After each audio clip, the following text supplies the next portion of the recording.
Rook Murphy is here. He's one of my newer comic book friends, which I say every time, but I just like saying it, Rook. How are you? Doing fantastic. How have you been? Not bad. It's been a cool spring here in Australia and lots of rain across the eastern seaboard. How about your weather situation? We're in the middle of fall. Well, we're in fall. I mean, of course, fall for Florida is something like 75 degrees, something like that. So, eh, it's kind of a joke to most people what passes as fall in Florida. I mean, I'm sitting here in a tank top. Isn't it isn't it a 3 day fall where the leaves get into stress one day and then they get brown the next day and then they fall the day after that? Yeah, and what's funny is so where my house sits, we had a place up the street with huge trees that we had the 3 day set. We had the brown leaves. It was green, brown on the ground, is what I like to say. They just cut down the trees, They and just cut so them down. yeah, some investor bought the property, so this whole neighborhood's going through like this whole revival at the moment. It's kind of cool to see. But another part, it's a little disheartening. Some of the gentrification for the area, I think in all it's gonna be good. At least I choose to believe that. Well, are they taking down houses and putting up apartments, or what's the plan? No, they're taking down nature preserves is what they're doing. That I hate. That part I absolutely despise. I'd like to see a revival in the old neighborhoods, the ones that have been here from the 60s and 70s. But unfortunately, they seem to be ignoring those and going right to the woodlands and the wetlands and building on those, which is it's heartbreaking. As you know, in my heart, I'm a little Florida redneck boy. People wouldn't believe that, but I am. So it's really disheartening to see, the woods that I grew up in turn into apartments and neighborhoods and subdivisions. Yeah, well, look, Florida population at time of report is 21,480,000. That's a lot for a And relatively growing. small space, and growing. Yeah, Yeah. and I never noticed about Florida is it got that weird bit up the top that's the bottom of Alabama and Georgia. We You call it know, the panhandle. is that what that's called? Yep. I've often heard it in cowboy films, or they were trying to escape to the Panhandle, Yeah. and Yeah. what were they going Yeah. to do once they got there? Oklahoma Then, and Florida both have the panhandles on them. yeah, So, but yeah, it's that section of Florida is in a whole different time zone even. it's crazy. Well, Um, look, it's all good. We see pictures of bananas. We see pictures of Don Johnson in. yeah, that is not Florida. Everybody has this mystique of Florida, like sunny beaches and like roller coasters and theme parks. But true Florida is swamps, uh, forests, rolling hills. Which is shocking to people. People just assume Florida is just like as flat as a board, but there are some nice areas out here that are beautiful. Rolling Hills. Now I have to have a look at this on the maps. Where are the Rolling Hills areas? Oops, Uh, I've gone in too much. more middle of the state, really. So it's like out here. I'm out by the East Coast. I'm about an hour north of Tampa. So if you're looking more like around like Sumter County right there, Oh yeah, look at that. yeah, right there, Sumter County, you're gonna find a lot of like rolling hills, the Ocala area. So yeah, So that's where are more of these the hills. Everglades? It doesn't look like there's any Everglades left. Yeah, well, there's not a lot left, unfortunately. That's down towards the south. Oh yeah, sure. Yeah. So here's a fun thing. So right above that lake, you'll see a Just Big name. Lake. Yeah, you see that name you're on right there? Yeah, sure. Yeah, go ahead. Try and pronounce that. Okeechobee. Yeah, Okeechobee. yeah, that was Yeah. good. That was good. Most people not from Florida cannot pronounce most of the things around here, like the Okeechobee, the Withlacoochee, we got a lot of names around here that like We got a lot of names in Australia. oh, I bet. Yeah, with the Aboriginal people's names, and it's a lot of fun. I love it here. I've traveled. I've gone up the eastern seaboard, or the eastern seaboard. Did I say I was in the east seaboard? I'm on the west seaboard, west side of Florida. Sure. So brain function. So Rook is part of the Two Dimension Comic Books podcast team. So we know your location vaguely there. And where would we find Don, more or less? So you're going to be looking down into the Clearwater St. Pete area. St. Petersburg. Yep. Oh, it's beautiful down there. Oh, it's gorgeous down there. It looks nice. I think St. Pete got voted like one of the most beautiful beaches in North America recently too. So it's a gorgeous area, and it's very it's pretty easy to get through St. Pete, in my opinion. Of course, working with bands over the years, I hung out down there more than most folk, and I managed to find my way around a little bit easier down there. Yeah, and what about Al? Al from the Two Dimension team. So he's up north, isn't he? Al is out by where is he now? He was originally like St. Pete Clearwater area as well. You're going to be looking more like Ocala now, if I recall correctly. Oh yeah, I've got the national forest here. Yeah, which is gorgeous. I travel with my family on motorcycles, and we always cut through the Ocala National on the motorcycles. It's absolutely beautiful area to cut through. What sort of a cycle have you got? I have an old 1977 Harley Davidson Sportster. It's kind of turned into a monstrosity over the years. It's like a lot of people look at it and they think it's actually a shovel head, but it's an old iron head motor on it. So it's a beautiful bike. I love it. So it's my baby. That sounds cool. And of course, very much the lost member of the Two Dimension team is Dallas. Where can we find Dallas, more or less? So Dallas is only 20 minutes, 30 minutes north of me. So I'm about an hour. I'm about an hour north of Don, and then Dallas is about another 20, 30 minutes north of me. So we're all basically we all group from the Tampa Bay area. So that's of course, like I said, we're kind of a little spread out from each other, but it's beautiful area. Tampa Bay is got a lot of rich history. We've got my particular area it wasn't shown in the movie, but it was the movie Donnie Brasco. They did the film basing it out of Tampa, but they actually happened in my area in Pasco County. So it's a little mafia movie. Yeah, that was a good one. Yep. I enjoyed that. I've seen it several times. Yeah, the actual Donnie Brasco story happened in the town I grew up in. Wow, crazy. Yeah. Those mobsters, they're always up to something, aren't they? But I suppose that's their nature. Yeah. Well, I mean, this whole area I'm in was actually founded by the mafia and the mob and organized crime. So, like, a lot of people don't like to talk about that, but true history. True history is something that a lot of people don't like. But they brought a lot of money to the area.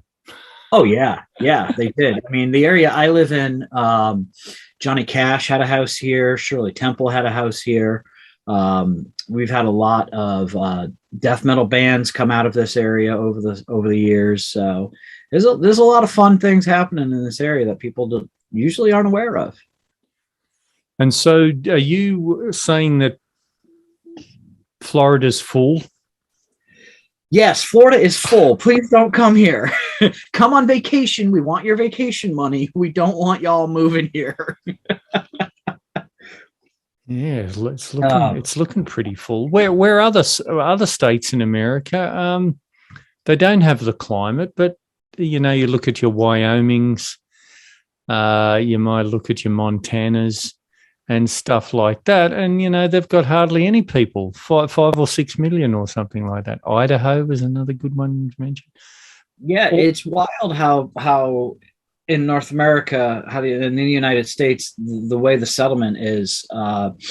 Florida is very heavily populated. The whole eastern seaboard, all along the Gulf Coast and the East Coast, and then you get this middle of the country where like just nobody really got to that area. So give it time. We'll screw it up.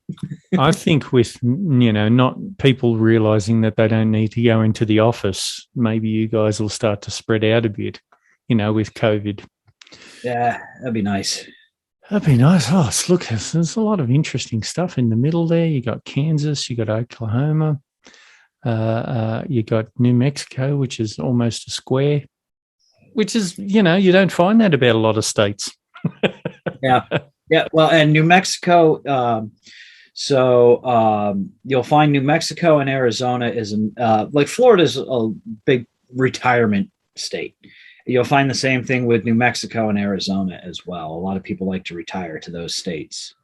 Yes, and they don't get the humidity. Yeah, they don't have the humidity. It's horrible humidity here. Don't come here. I'm okay with humidity. I'm okay with hot temperatures. Once I start to go over 100, I start to labour a bit. But as long as I'm not working out in your 90s, I'm okay. Anyone gets hot working in the hot sun, I should think. I go through. I work outdoors, and I go through about a gallon of water a day. Poor Rook. Anyway, it's my chosen profession. I love what I do. I have no complaints. Well, you could always diversify into comic book wheeling and dealing. It's funny. My wife and I, we talk about that, like what the future holds for us, and we always thought about like a little oddities shop. We have. I mean, you can see some of the weirdness behind me, but like we have a lot of oddities and things, and a little oddities shop would be cool in our future. We think. That'd be cool as you wind down. I had a chat with Neville Howard, who's a South African-born but Australian comic book wheeler and dealer. You should listen to that chat. He is right in it. He is absolutely in the guts of trade and comics. I cannot keep up with him. He's having a heck of a time. And it seems like there's a lot of money with all the movies coming out. But talking about movies, let's talk about movies and see what you think about them, because you're one of the Two Dimension team who gives a crap about movies. Yes. Yeah. Whereas Al and Don, not so much. Yeah, no, they really don't. Dallas and I love the movies. I'm one of the biggest things I think with the Marvel movies and the DC movies is you have to make a separation between the storylines. You have to understand you're dealing with a completely different universe. And a lot of like the old school comic fans can't do that. And I think it does a disservice to the entertainment being presented to you. Personally, I think Marvel's been doing a fantastic job. I've really enjoyed where they've gone so far. Wife and I are actually going to be sitting down to watch Shang-Chi tonight. Mm-hmm. We haven't gotten to watch that yet. COVID. It's good. We don't go anywhere. You like it?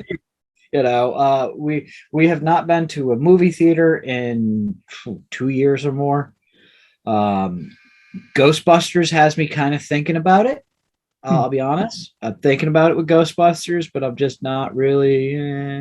But no, I love the Marvel movies, and for the most part, I think they've done really good credit to the properties. DC, on the other hand, Wonder Woman's fantastic. I will catch a lot of crap from people, but I found Ben Affleck to be a fantastic Batman. Me too. I thought it was good. Yeah. I mean, if you look at the Frank Miller Batman that it's based off him, I think he did a bang up job on it. I really did. And the one that everybody hates me for is I like Jared Leto's Joker. Yeah, I thought that was fine too. I Yeah, think yeah, I think any sort of weird after the Killing Joke, I think sort of all weirdness bets were off on Joker. I thought, I mean, yeah, I think it really distilled the character down, and then you could go forward with it, and you could put him in any outfit, do anything with him after that, as long as you were as unsettling as that. yeah. You were fine, and they have done. So I think Hollywood's taken I don't get me taken wrong. I can do without some the of the note. tattooing on the face, Hmm. but I think overall, Jared Leto gave us a more diverse Joker than anyone else who has ever portrayed the character on screen. Hmm. So, you had the psychopath, you had the gangster, you had the megalomaniac, you had the narcissist. He gave us a little bit of everything in his appearances. So let's have a look. Because of COVID, next year we're going to have a avalanche of comic book and fantasy adventure movies coming out. Rook, there's going to be so much happening, and I hope I'm sharing the right page here. Aha! So yes, Black yes. Panther, Black Panther 2. What are you thinking about that? What's your history with the comic book, and what's your history with the movie?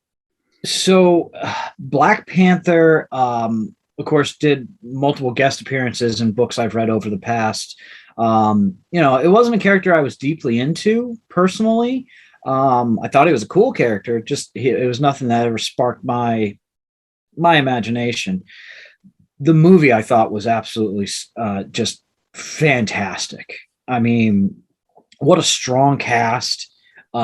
Everybody that was in that movie was just absolutely fantastic. I really enjoyed the heck out of that movie, and I'm interested to see what they do. With the second movie. Of course, we don't have Chadwick Boseman anymore, so I really feel like he portrayed the character in a way that is going to be very hard to fill the shoes of, and I'm looking forward to seeing what they do with it because I have faith. I have faith that they're going to honor him and move forward in a way that I think is appropriate for the property.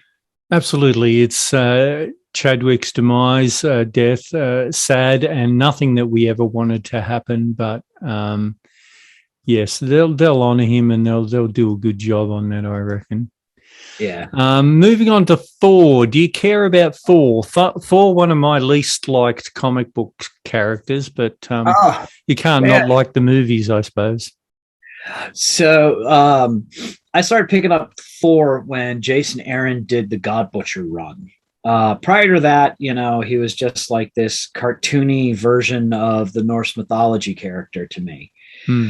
Um, my understanding is Thor: Love and Thunder is going to bring in. This is no spoiler because we all pretty much know this at this point. It's going to bring in the Jane Foster Thor, and I think that the run on that from the comic book was fantastic. So I love the idea of this movie. I'm hoping it's not as campy as Ragnarok. Ragnarok was a little goofy. I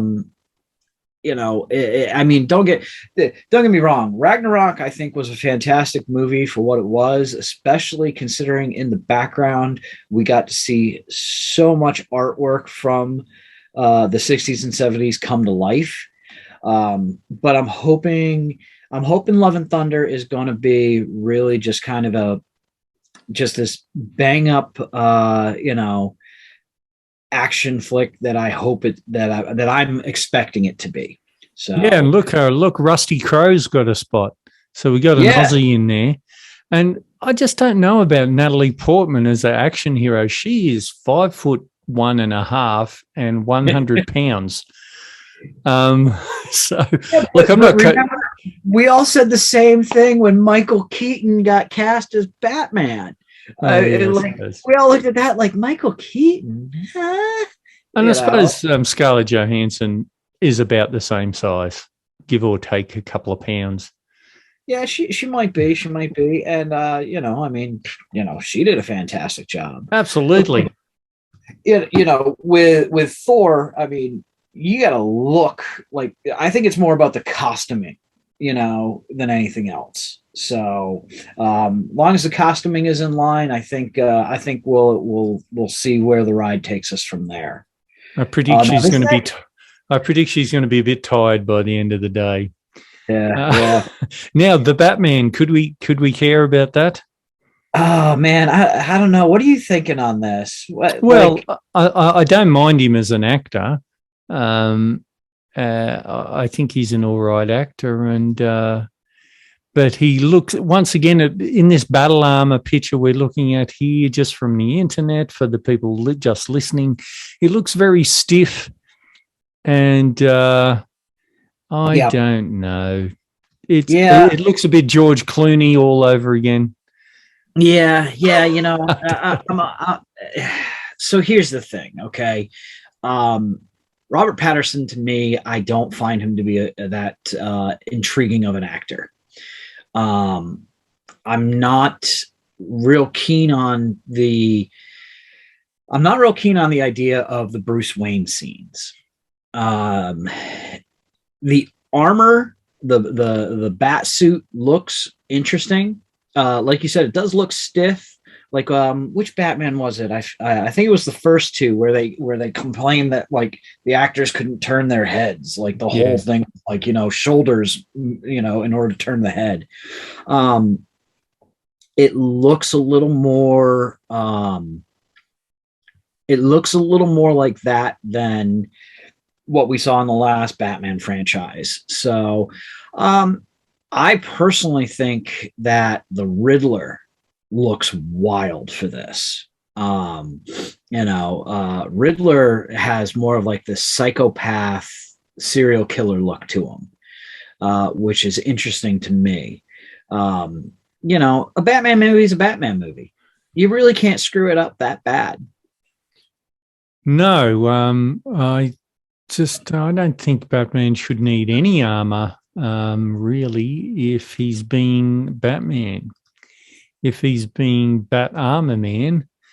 But anyway, look, that's me. Avatar 2, it's not obviously not a comic book, but what do you think about that? I enjoyed the first Avatar. It was fun. It was like Fern Gully to me, basically. Yeah, you're a big Sam Worthington fan. I know that. Yeah, so like my wife and I watched that movie and we're like, oh, this is like Fern Gully. Okay, all right, this is cool. Yeah, I'll check it out. I'm not gonna run to a theater to see it. Definitely not. Now Doctor Strange, Multiverse of Madness, though, that that's gonna be interesting because Marvel did a lot of setup to get to that point.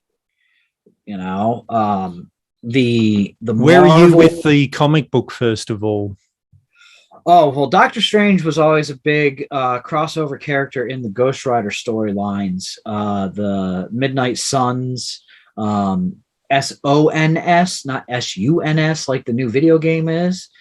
Um, Weird. so Doctor Strange was always a fun character for me to read. I enjoyed him. I've really enjoyed what they did with him so far in the movies. Like you said, Multiverse of Madness, I mean, they've done a lot of work. You had WandaVision and you had Loki, and both of those are leading to this movie. So, this is kind of this is the jump off point for the next series of major Marvel movies, in my opinion. So, I have Yes. high expectations for this movie, and I really don't think I'm going to be disappointed. I really hope I'm not disappointed at the same time. I don't think I will be, but I'm also like, hoping I won't be. So, but Yeah, Benedict Cumberbatch is also a great actor. I mean, yeah, no, he's good. I can't think of anything I've seen that I didn't like. He's a good actor. I don't know. He doesn't need to have an American accent as hard as he does. Yeah, Yeah, yeah, because yeah. there's a lot of people from the northeast of America who are doctors that sound less American than that, I reckon. But anyway, look, Yeah. he's made a choice and we're stuck with it. Spider-Man Into the Spider-Verse, not one, not three, but two. Yeah, I thoroughly enjoyed the first movie. I found the first movie to be fantastic. I am dying for a live action Miles Morales. I really am. Um, One of my son's friends, Jose, is a huge Miles Morales Spider-Man fan. So when he saw this movie, the first one, and said it was fantastic, that was like, okay, now I'll watch the movie. Mm. So I expect some pretty good things out of this second movie. I'm hoping for the return of Spider Ham. Spider Ham is excellent. I remember him from the, I want to say, early 80s when he Yeah. sprang to life. But if I'm off on that timeline, please correct me. I'm pretty sure you are. I'm pretty sure you're on it on that timeline. Yeah. It's around that. Because I Yeah. picked up the comic book thinking, what the hell is this? And I think it was $1.99, which is like, $17.50 these days. So it was no it was no mean feat to buy it, but I did not enjoy it. But It was campy. It was cute. It was a kid's comic, really. I'm a big X-Men fan. Now this is exciting. We get into more exciting things with Yes. this guy. Yes. Do you like Morbius? Did you like Morbius? Yes. Will you like him into the future? Morbius was a big part of the Midnight Suns. As everybody knows, I'm a huge Ghost Rider fan. Well, anybody from my show knows I'm a huge Ghost Rider fan. Anybody listen here, I am a massive, massive Ghost Rider fan. So anything to do with bringing that to the screen in a much better production, makes me happy. And I think Morbius with Jared Leto looks like it's gonna be fan freaking tastic. Not to mention, we're getting this is a Sony property, and Sony is showing connection between their Marvel movies on a much more dirty ground level than anything else. So they're not doing these big crossovers like this guy shows up in this movie and then he shows up in this movie, this movie, this movie. Granted, we do have the Vulture show up in the Morbius movie, and we've got some background imaging of Spider-Man. But Morbius is sliding into the Marvel Cinematic Universe, and I really think this looks like it's gonna be fun. I'm super excited on this one. Yeah, I think vampires are good. I like them. I like Dracula's, and it's a good thing. Black Adam is, gosh, what do we know about Black Adam? Do you know much about Black Adam? I know little about Black Adam. So Black Adam, they did a run.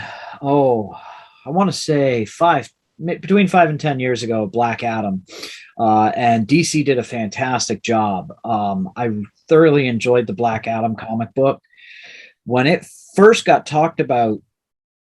I don't even know how many years ago that The Rock was looking to play Black Adam.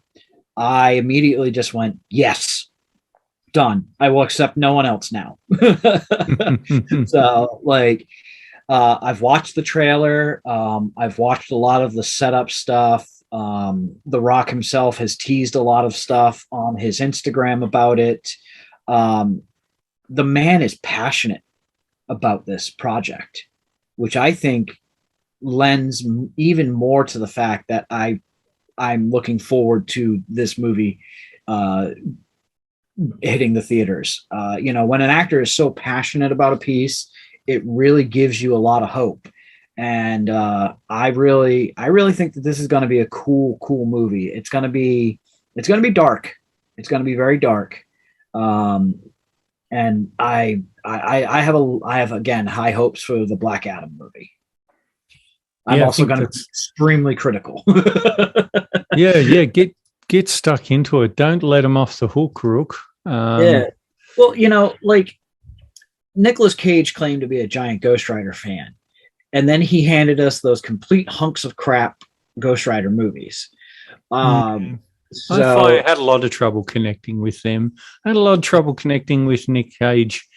He'd punch me for calling him Nick as a, well, he's an old man. Well, so am I. But anyway, to be an even fight for calling him Nick, but I had a lot of trouble connecting to those movies. Yeah, and he did not do the characters justice. He did not do the Johnny Blaze character justice. No.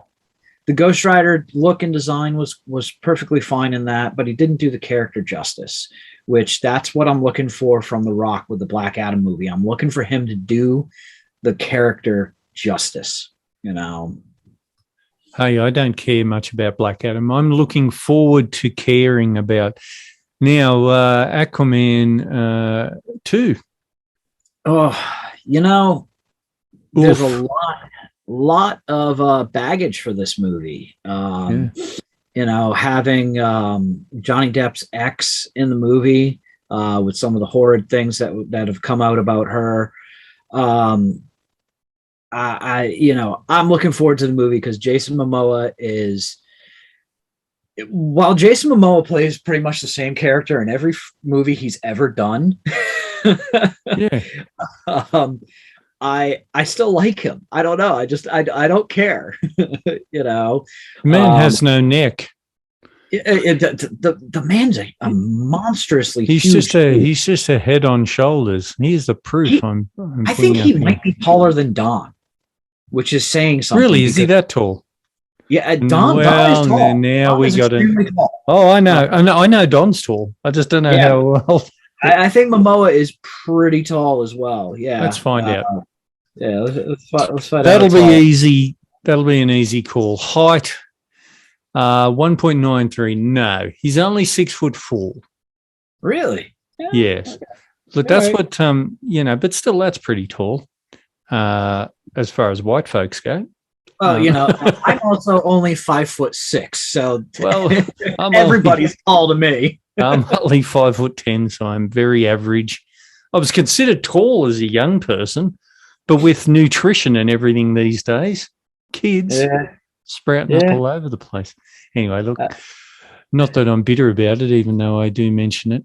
So Aquaman 2, we don't know about that. We're just looking forward to seeing more Jason. Yeah, I'm looking forward to seeing more Jason Momoa do his thing. This could be the big one for DC and a chance for him to get it right. Yeah. Flash. Don't care. I honestly don't care what they do with the Flash. And I know that some people absolutely adore the Flash. They think very highly of the character. I just don't care, honestly, about the Flash. So tried to get into the TV show, didn't click with me. Just, dude runs fast. Cool. Dude does run fast. That much we know about him. Well, let's talk a little bit about comics before we let you go. The Two Dimension Comic Book Podcast, always giving out loads of recommendations. I just wish I walked around with a pencil and small pad so I could jot them all down. Well, fortunately, all those episodes are available online at our website, bunchofdorks.com. You just click on that little cyclops. You can find them. You can re-listen to them over and over again. But I did go and read quite a whack of what was the Norse god cartoony one that you guys were talking about. That was Valhalla. That's it. Yeah, that was something. A history podcast that I listened to talked about that because one of the guys on the show is Danish, and he was talking about how that book was really popular when he was a kid. So I went hunting for it, and yeah, we started talking about it on the show. That's a cool book, isn't it? Yeah. No, it's fun. I'll go back to it. I read about 3, 4 on the trot, and that was really good. I'll go back to it. And a recommendation from Nev Howard was, because I'm not a DC guy, but Justice League International. Have you had much to do with that? No, I pretty much fell off the DC bandwagon when they did what was it? After they did 52, the new 52, I think it was. Heroes Reborn or whatever they called it. Heroes Reborn was Marvel, right? I get confused because everybody just called it the new 52 was the main marketing drive. Yeah, the big two hit the reset button too much, and I get lost. But yeah, I fell off the DC bandwagon when they started rebooting everything, and I really haven't picked up much from them. So, well, look, I would, if you get bored one day, go on some website. I'm not going to mention any website, and have a look at Justice League International, because I think you'd really enjoy it. I love the way I've only read the first couple of comics, but it's a lot of fun. Have you got a recommendation for the kids? Yeah, I always love to recommend Lock and Key. Fantastic series, written by Joe Hill, drawn by Rodriguez Garcia. Right? Am I saying that correctly? As I'm looking to my right to try and see about my books. Fantastic series. It's got more books coming out for it currently, so you can go back, pick up those trades, and go and then pick up the new ones. It's really got some deep mythologies built into the world building that he did. So that's a great series. Lock and Key is awesome. And on the show, you've been talking to a lot of creators and, just creators. I was going to say creators and artists, but just creators of comic books. And it's been really interesting to listen to how people put together their art and how they can get it, well, not just art, but comic books and get it out there. And you guys, that's been a whole new dimension to the show after many years you've added. Yeah, and we had a fantastic interview with R. Alan Brooks out of Colorado recently. Absolutely loved the stuff he's working on. We got to talk to one of the creators of Bigfoot Knows Karate. Had a lot of fun with that. Those guys are fun and interesting, and we got some more coming up soon as well. It's crazy how like all of a sudden we're inundated with all these requests for interviews from creators, and it's all these indie creators that are passionate about what they're doing. And I think that's one of the biggest things that I enjoy is seeing the passion. A lot of this stuff with the big two, even the big three, even I include Image in the big publishers these days. It just seems like generate revenue, where, the indie guys are doing just passion. They're passionate about it. And that's what I think comic books is missing in the mainstream at the moment. I think the next episode's just, I think it's me and Don just chatting again. And, we got a couple episodes in the can waiting, just, so we've been busy boys over here. We've been working on podcasting. What is it? Taking care of TCP, taking care of podcasts. Rook, right? Podcast, yeah. Well, not only that, but we also have our YouTube channel now. Yes.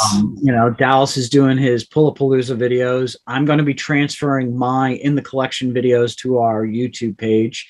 We've got our Facebook group that I'd love to get more people interacting with and chatting on there.